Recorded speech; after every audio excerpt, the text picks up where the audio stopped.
আল্লাহর নবীর একজন সাহাবী হযরতে আব্দুল্লাহ বিন হুযাফা রাদিয়াল্লাহু তাআলা আনহুর একটা ঘটনা আপনাদের সামনে পেশ করব।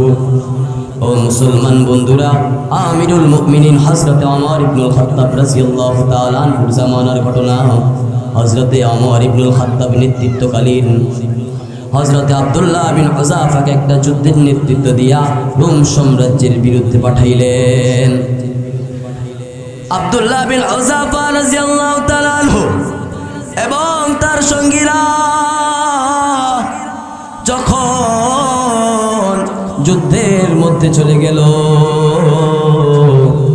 যুদ্ধের মধ্যে যাওয়ার পর ঘটনা চক্রে রোম সাম্রাজ্যের সৈন্যবাহিনীরা হযরতে ওমর ইবনুল খাত্তাবের দল, আব্দুল্লাহ ইবনে হুযাফার নেতৃত্বিত দল, সেই দলকে তারা বন্দী করে ফেলছে।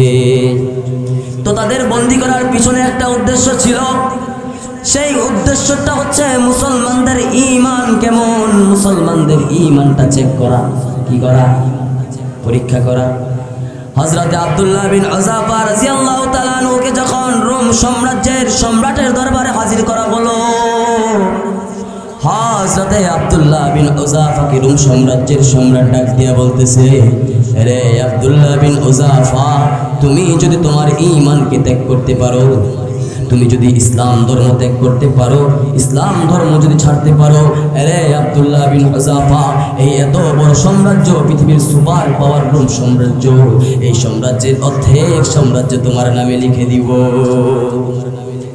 আরে আব্দুল্লাহ বিন হুযাফা, শুধু অর্ধেক সাম্রাজ্যই নয়, ও আব্দুল্লাহ বিন হুযাফা, আমার কন্যার সাথে তোমাকে বিবাহ দিয়ে দিব। আব্দুল্লাহ বিন হুযাফা, শুধু আমার কন্যার সাথে বিবাহ দিয়ে থেমে থাকবো না, ও আব্দুল্লাহ বিন হুযাফা, এই মুহূর্তে তোমাকে বিশাল এক এলাকার দায়িত্ব লিখে দিব। সেই সময় এইটা শোনার পর আব্দুল্লাহ বিন হুযাফা রাদিয়াল্লাহু তাআলা আনহু কি বলেন শুনেন। আব্দুল্লাহ বিন হুযাফা রাদিয়াল্লাহু তাআলা আনহু রোম সাম্রাজ্যের সম্রাটকে সম্রাট বলে ডাকেন নাই।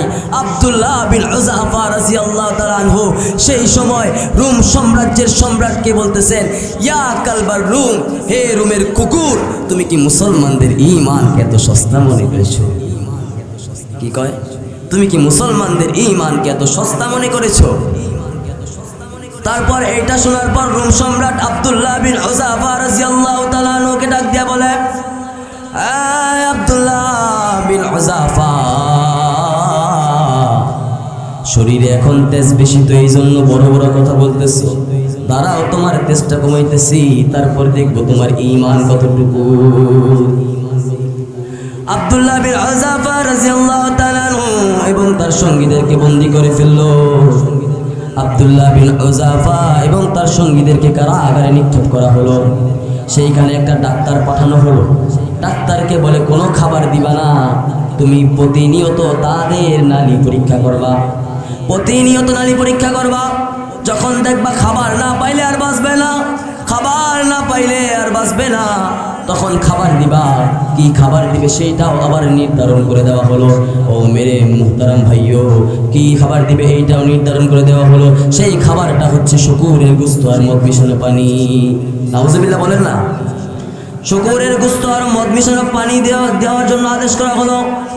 আব্দুল্লাহ বিন হুযাফা এবং তার সঙ্গীদেরকে যখন কারাগারে নিক্ষেপ করা হলো, আব্দুল্লাহ বিন হুযাফা এবং তার সঙ্গীদের যখন মৃত্যুরত অবস্থায় খাবার না পেলে আর বাঁচবে না, আব্দুল্লাহ বিন হুযাফা রাদিয়াল্লাহু তাআলা আনহু এবং তার সঙ্গীদের সামনে বাদশার কথা মতো মদ মিশানো পানি এবং শুকুরের গোশত নিয়ে দেওয়া হলো। মদ মিশানো পানি এবং শুকুরের গোশত আব্দুল্লাহ বিন হুযাফা এবং তার সঙ্গীদেরকে নিয়ে দেওয়া হলো। প্রথমে আব্দুল্লাহ বিন হুযাফা চিন্তা করতেছে, এই সময় তো যখন খাবার থাকবে না, শরীয়তের মাসলায় তো আছে, এটা খাওয়াই জায়েজ আছে, শরীয়তের মাসলায় আছে, এটা খাওয়াই জায়েজ। তো এখন তো মুসলমানদের শরীয়তের মাসলার সম্পর্ক আসে নাই, এখন তো মুসলমানদের ঈমানের সম্পর্ক আসছে। আব্দুল্লাহ বিন হুযাফা রাদিয়াল্লাহু তাআলা আনহু এক লাথি মেরে মদ মিশানো পানি আর শুকরের গোশত জমিনের মধ্যে ফেলাই দিলেন। বাচ্চা এবার আব্দুল্লাহ বিন হুযাফা রাদিয়াল্লাহু তাআলা আনহুকে ডাক দিয়ে বলে, আরে আব্দুল্লাহ বিন হুযাফা, ও আব্দুল্লাহ বিন হুযাফা, তোমার শরীরে এত তেজ আসলো কোথা থেকে? আব্দুল্লাহ বিন হুযাফা এবং তার সঙ্গীদেরকে বাদশার দরবারে নিয়ে আসা হলো। আব্দুল্লাহ বিন হুযাফার সামনে গরম একটা বিশাল ডেক বসানো হলো জ্বলন্ত আগুনের মধ্যে। সেই আগুনের মধ্যে টকবকে তেল দেওয়া হলো। তেল যখন টকবক করে জ্বলতেছে, তেল যখন গরম হয়ে গেছে, তখন আব্দুল্লাহ বিন হুযাফার সামনে তার একটা সঙ্গীকে ফলাই দেওয়া হলো। আব্দুল্লাহ বিন হুযাফা রাদিয়াল্লাহু তাআলা একজন সঙ্গীকে যখন ফলাই দেওয়া হলো, সঙ্গে সঙ্গে ওই বিশাল গরম তেলের মধ্যে শরীরটা জ্বলে ফাঁকে ফালাই দেওয়ার আদেশ করলো। যখন আব্দুল্লাহ বিন হুযাফাকে ফালাই দেওয়ার আদেশ করলো, তখন বাচ্চা দেখতেছে আব্দুল্লাহ বিন হুযাফার মুখের দিকে তাকায়া যে আব্দুল্লাহ বিন হুযাফার কোনো চেহারার দিকে কোনো পরিবর্তন আসে কিনা, কোনো ভয় আসে কিনা। যখন আব্দুল্লাহ বিন হুযাফার ভিতরে কোনো ভয় আসে কিনা এইটা তারা দেখবে। যখন আব্দুল্লাহ বিন হুযাফার দিকে তাকায় আছে, তখন দেখে আব্দুল্লাহ বিন হুযাফা চোখ দিয়া পানি পড়তেছে। বাচ্চা এবার ডাক দিয়া বলে, আরে আব্দুল্লাহ বিন হুযাফা, ভয় পেয়েছো নাকি? এখনো সময় আছে, ঈমান ছেড়ে দাও, তোমার জন্য এখনো ওই অফারটা আছে।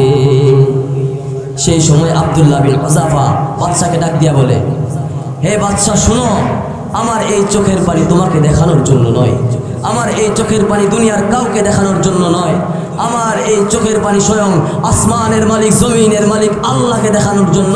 আল্লাহকে বললাম, আল্লাহ জীবন দিয়েছ মাত্র একটা, আবার পরীক্ষা করতেছ, একটা মাত্র জীবন দিছ, সেই একটা মাত্র জীবন দিয়ে আমি আব্দুল্লাহ কিভাবে বুঝাবো আমি তোমাকে এবং তোমার দিনকে কতটা ভালোবাসি।